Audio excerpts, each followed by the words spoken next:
ఓం నమ శివాయ. కిం భ్రూమస్తవ సాహసం పశుపతే కస్యాస్తి సంభో భవ.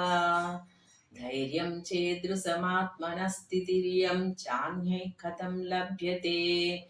ప్రస్యద్దేవగణం త్రసం మణిగణం నశ్యత్ ప్రపంచం లయం.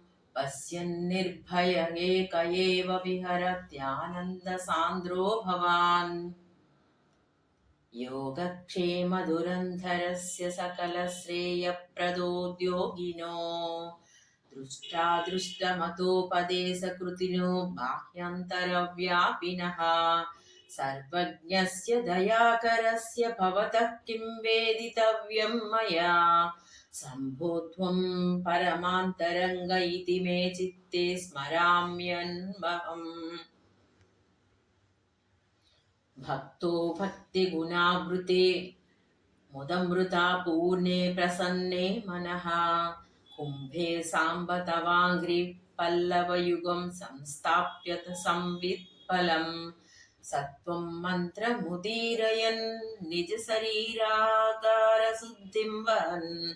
पुण्याहं प्रकटीकरोमि रुचिरं कल्याणमापादयन्. ఓం నమ శివాయ. హర హర మహాదేవ్. శంభో శంకర్.